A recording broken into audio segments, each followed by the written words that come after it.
What's up, YouTube? Today, I'm gonna do a video where I'm talking about what makes a core collector. And by core, I mean like who's in it for real, for love of the game. Who actually has deep ties to Pokemon, feels the nostalgia and the passion and the genuine interest for this, right? And is curation more important than value? First things first, I do want to give a huge shout out to anybody who has liked, commented, and subscribed. We just hit 250 subscribers. I really appreciate it. Never thought I would even have 5 subscribers just doing my crazy Pokemon rambles. So really appreciate you guys.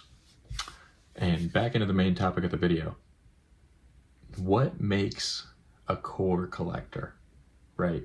And I'm going to start with the reason why I think this is an important topic, because I see so many people on social media, YouTube, Facebook, Instagram, whatever, even people you talk to in person at shows or whatever, they think that expensive is better.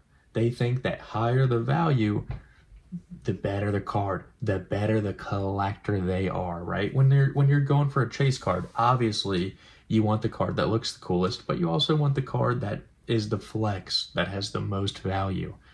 But I truthfully think that things have kind of started going haywire and gotten all out of whack, where the appreciation for cards has gotten so low to the point where like a very cool Japanese card like this is like $2, right?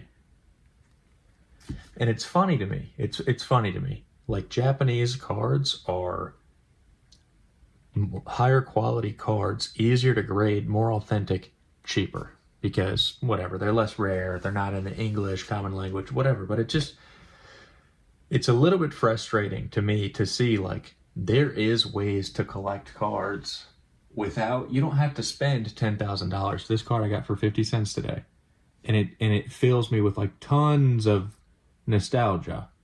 Brock with the Onyx. You can think about the Pewter City Gym and Leaf Green and Fire Red and Red and Blue, and think about OG Brock from the anime and all of that stuff. All the cool moments that Onyx had in the TV series and that kind of thing. 50 cents to be filled with like all of that rush of nostalgia, right? And to have a cool display piece. And you can mix it with some modern stuff cheap cards.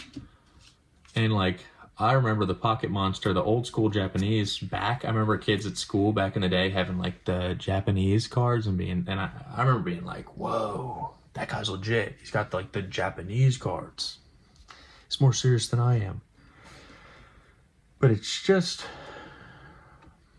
I don't know. I feel like game's gone a little bit in a sense where like being a true appreciator of the cards, being into the show, being into it for the nostalgia, being into it because you like it and you enjoy it, that stuff is all outweighed by money, by just the value of stuff. Where like people who got into Pokemon last week somehow have $10,000 worth of cards, and you'll show them something like this and they'll be like, yeah, all right, what's that, man? Why would you grade that one, man? Not even worth shit, man.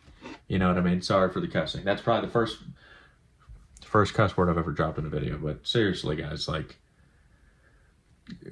people who are core Pokemon people, can we start telling these people that are new to it that like just having a $3,000 or $10,000 card like doesn't automatically make you cool? Like, at the end of the day, like, it's cooler to build a well-curated collection of stuff that you really enjoy and like art that really resonates with you and that kind of thing.